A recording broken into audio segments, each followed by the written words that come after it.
My name is JP Moyle. I am a registered nurse. I'm scared that it's a possibility that NAFTA agreement will be abolished. Over 6,000 Canadians cross the border into Detroit, Michigan every day for work. If the U.S. changes visa regulations or pulls out of NAFTA, the North American Free Trade Agreement, those workers will lose their ability to cross the border almost immediately.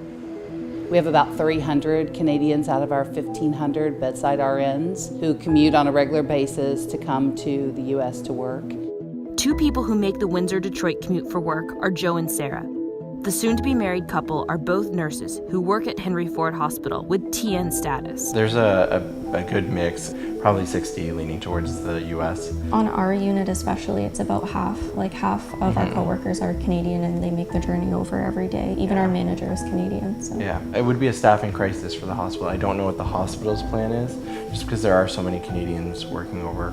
The booming economy and an aging population in the United States has created a huge demand for more nurses. One of the reasons why we've been so happy to have our Canadian colleagues come over and take jobs here at Henry Ford Hospital is because there simply is not enough nurses to meet the needs of our hospital.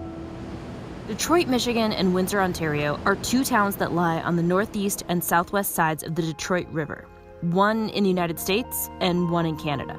There are two ways across the river, the Ambassador Bridge and the Windsor Tunnel. Okay, so I'm about to take the Windsor Tunnel. It's a tunnel that goes straight from downtown Windsor into downtown Detroit. It was built in 1930, so it's been here for a long time, and it's really the main artery that connects the two cities.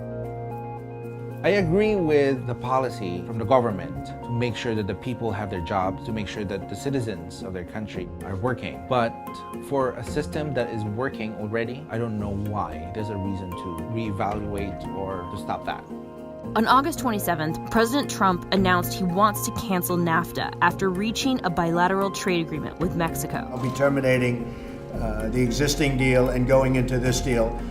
We'll start negotiating with Canada relatively soon. NAFTA was signed by Canada, the United States, and Mexico in 1992. It covers everything from tariffs on grain to if tourists are allowed to carry apples and oranges across the border.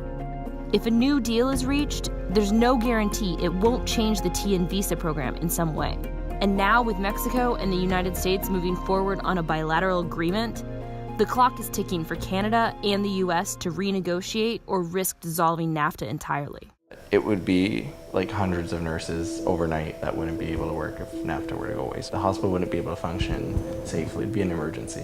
Henry Ford Hospital will not be the only employer hurt by a shift in the TN visa policy. In 2017 alone, 16,119 TN visas were issued by the State Department to Canadians and Mexicans. And although no official tally is kept on Canadians in the United States on TN visas, estimates put the number between 30 and 60,000. Those workers include nurses and teachers, architects, programmers, and others. I've been here almost 29 years now, and I've always worked with Canadian nurses. We would be crippled without our nurses from Canada.